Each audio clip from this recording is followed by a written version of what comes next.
Life can throw unexpected challenges at us, and sometimes we find ourselves in situations we never thought we would be in. This is my story about betrayal, heartbreak, and finding a way to move on.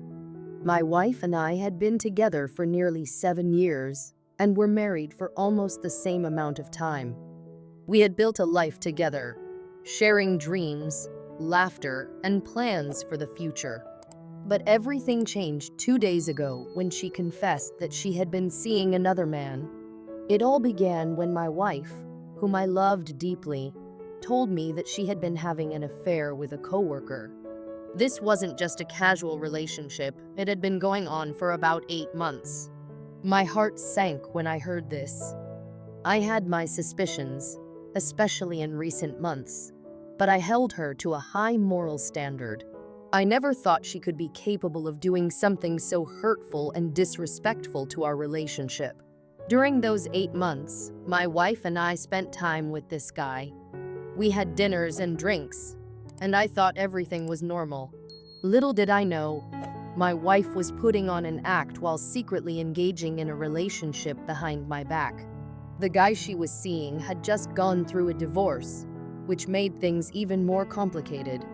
I considered him a friend, not realizing he was taking advantage of my trust. When I confronted her about the affair, I felt a mix of anger and betrayal. I told her that she had to choose. Either he was out of her life, or I was. I could not accept a relationship where I was second best. Then came the crushing blow. She said she wanted to keep seeing him but still claimed to love me. I couldn't understand how she could equate nearly 10 years of building a life, love, and memories with me to an 8-month affair. I felt completely shattered. Her response left me speechless. She apologized for hurting me, but I told her that if she was truly sorry, she would have ended things with him right away and focused on our marriage.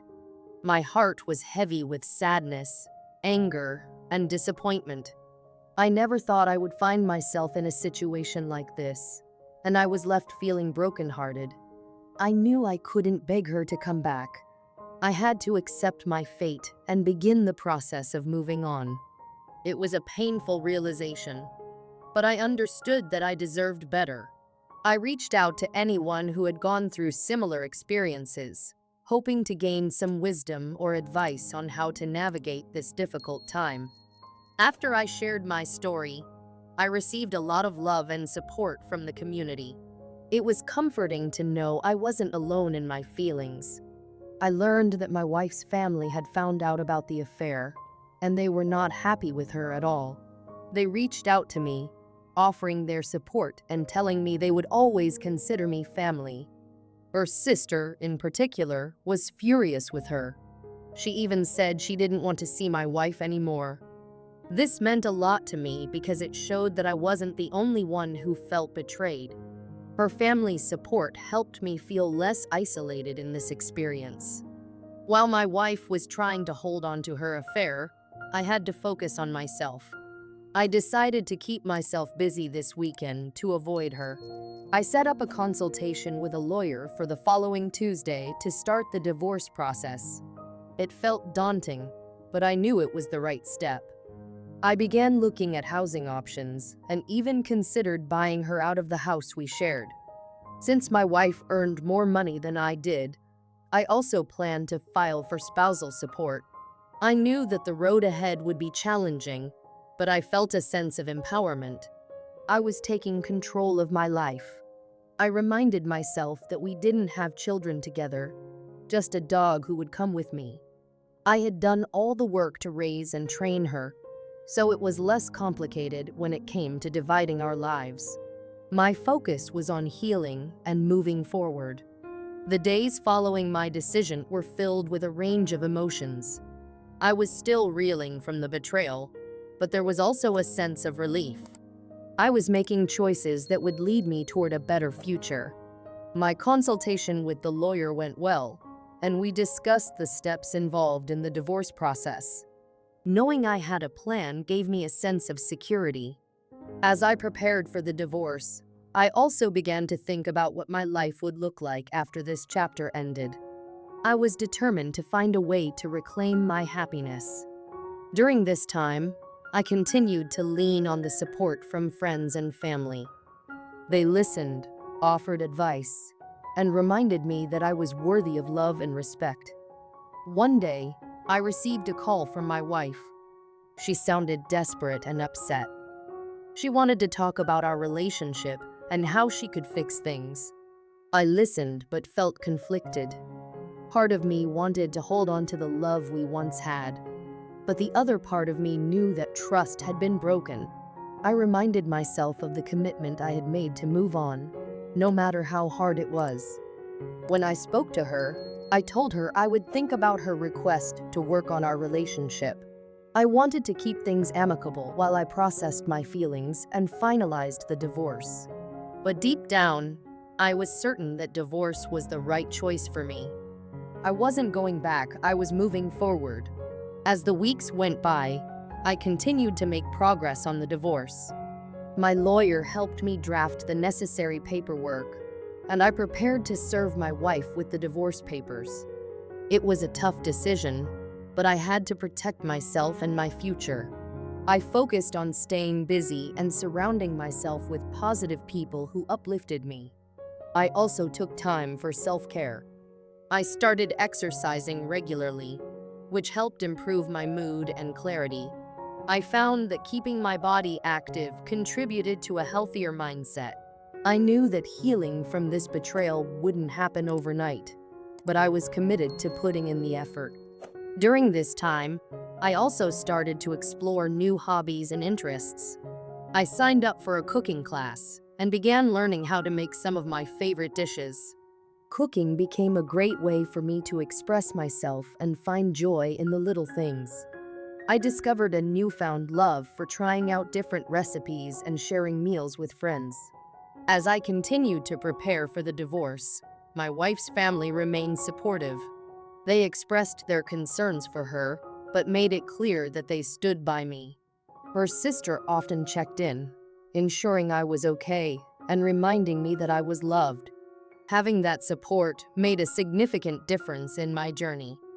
Finally, the day came when I served my wife with the divorce papers. I tried to keep things as civil as possible. I wanted to avoid unnecessary drama and maintain some level of respect, even after everything that had happened. However, I knew that the reality of the situation would hit her hard. A few days after I served her, she reached out again, expressing regret. She said she wanted to make things right and fix our marriage. I listened but remained firm in my decision. I explained that while I appreciated her feelings, I had already made up my mind. I needed to prioritize my happiness and well-being. As we went through the process, we began to discuss the financial division of our assets. My lawyer and I worked on a plan that felt fair to both of us. I was determined to get everything sorted out as smoothly as possible, and I felt empowered to take control of my future. I knew I was moving toward a new beginning, and I wanted to do it the right way. As the divorce date approached, I noticed a shift in my emotions. I felt less burdened by the weight of my wife's betrayal. I had accepted that the life I had known was over, but in its place, I could build something new. I began to reflect on the lessons I had learned through this experience. One of the most important things I realized was the significance of self-respect. I had spent so many years investing in a relationship that ultimately didn't value me the way I deserved. I learned that it was okay to prioritize myself and my needs. It wasn't selfish, it was necessary for my well-being. In the weeks that followed, I felt a sense of relief wash over me. I was ready to move forward with my life. I started looking at new housing options and began to envision what my new life would look like. The thought of a fresh start excited me. I could finally be free to explore who I was outside of my marriage. Finally, my divorce was finalized. I remember sitting in the lawyer's office, feeling a mix of emotions. There was sadness for what I had lost, but also excitement for the future ahead.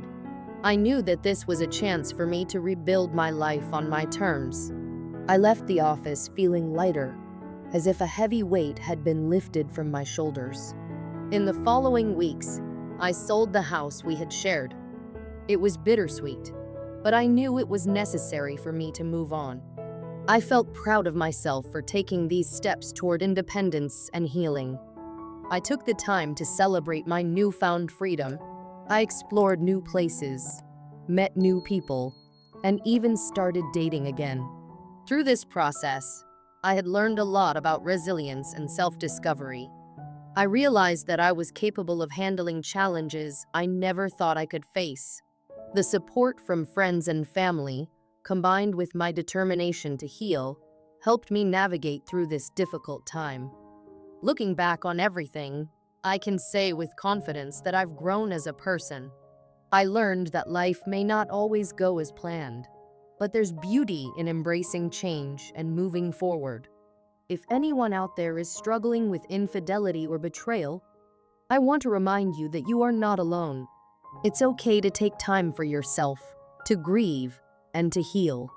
I encourage you to seek support from those who love you and to prioritize your happiness. Remember that you deserve to be treated with respect and love.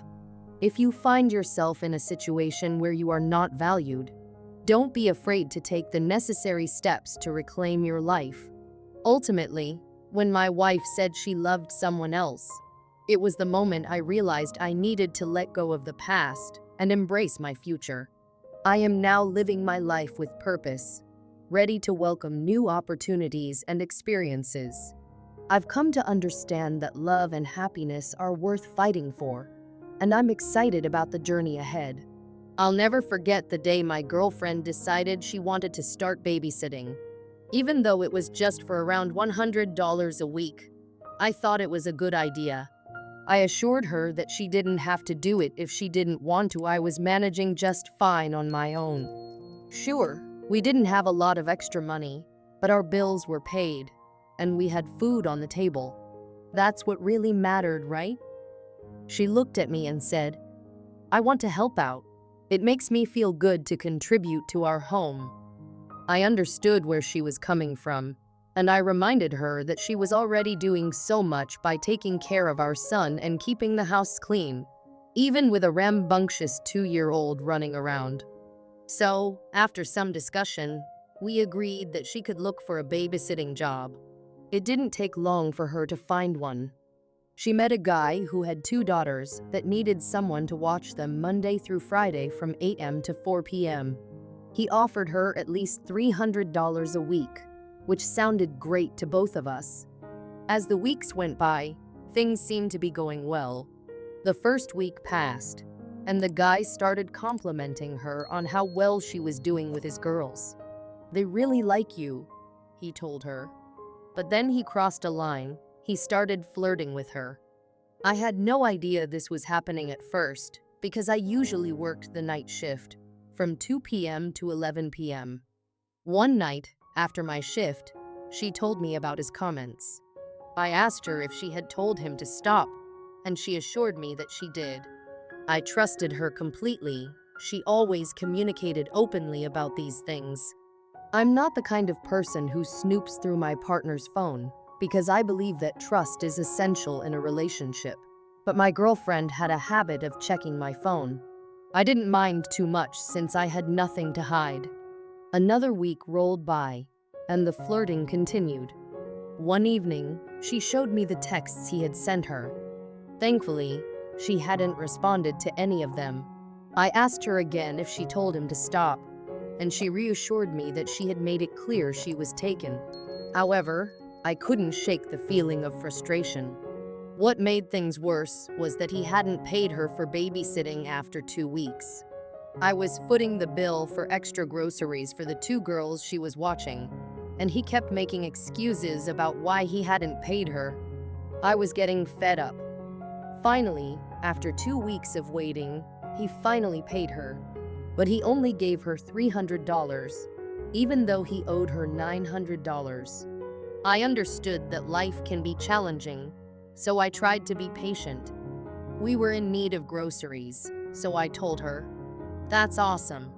Let's go get some food." As we were getting ready to leave, the two girls she babysat said they didn't want to go and would rather go to the pool instead. We had a big town pool that costs $20 for all of us to enter. My girlfriend suggested we go to the pool first and get groceries afterward. I disagreed and said, "No, groceries come first. The pool can wait. We need food more than a fun day out." At this point, she started to argue with me. She defended the girls wanting to go to the pool, and our discussion quickly turned into a small, heated argument. Frustrated, I decided to take our son and leave. I drove him to my mother's house to cool off and take my mind off the fight. When I got there, I told my mom what had happened. She was upset too, and decided to have a few words with my girlfriend. I wasn't sure how that conversation went, but I later learned that things got a little heated between them. My girlfriend's reaction was surprising to me, and I didn't like it. I didn't mean to involve my mom, but I needed someone to vent to. My sister also stepped in and talked to my girlfriend, trying to calm everyone down. She suggested a girls' night out to let off some steam, which I thought was a good idea. It would give me some time with my son while the girls had fun together. Later that night, I went to pick them up, and when I got there, my girlfriend was pretty drunk. I helped her inside and took care of her while she was sick. After getting her settled, I noticed a text on her phone from the man she babysat for. It said, "Good night, beautiful."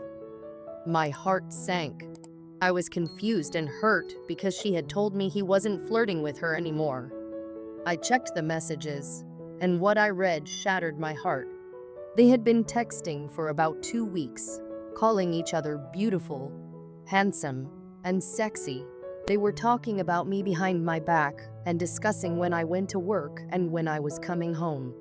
This all happened around Father's Day, which made it even more painful. I felt so betrayed, and I couldn't sleep that night. I just sat at the kitchen table, staring at the wall, feeling a mix of rage and heartbreak. I called her stepfather, who worked night shifts, and explained everything to him. He calmed me down and told me not to do anything I would regret. I walked around the houses, grabbing a few things I had bought for her, and took them outside to break them. It felt good to release some of my anger. Then I grabbed my son and left for a friend's house that had a spare room for us. The next day, I was still reeling from what I had discovered. I needed to talk to her. When we met, she asked me if I wanted to end things. I didn't hesitate to say yes. I wanted to figure out a way for her to get back with her family across the country, which would mean buying plane tickets. While we talked, she started to justify her actions. She pointed out that some of my family members had cheated in the past and tried to convince me that not all relationships are 100% loyal. It felt like she was searching for excuses to make herself feel better about her behavior. What hurt the most was that she never apologized for what she had done. I told her I wanted to end our relationship for good, and I meant it. We sat on the couch and talked for a while longer. Eventually, I softened a bit, thinking about our son. I didn't want to end things without considering how it would affect him. A month passed, and the situation between us didn't improve. I tried really hard to get along, but every little thing would trigger arguments, and I couldn't shake the feeling of betrayal. I kept bringing up her cheating, which led to more fights. I knew I didn't want our son to witness an unhealthy relationship between his parents, so I made the tough decision to break it off for good. Finally, she apologized, saying she realized she had messed up and wanted me to give her a second chance to earn my trust back. But I told her some mistakes come with consequences that can't be fixed. I explained how I felt and that we needed to move on. In that moment, she said she didn't need me anymore and accused me of throwing away a 4-year relationship. As a few more months went by, she kept asking me if there was any chance we could get back together. Each time, I honestly told her I didn't know, but I felt it was unlikely. She kept sending me relationship quotes and messages about forgiveness, hoping to change my mind.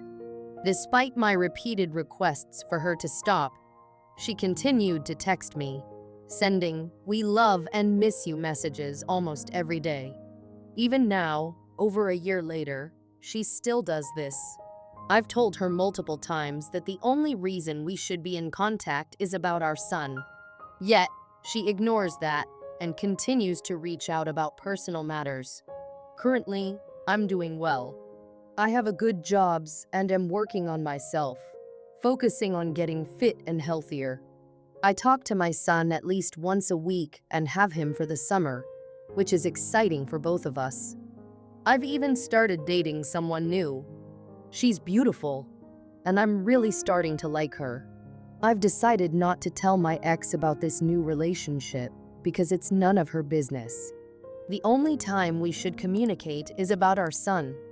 I'm hoping that once he gets old enough to have his own phone, we won't need to contact each other anymore. I still feel that she believes we'll eventually get back together, but I've made it clear that's not going to happen.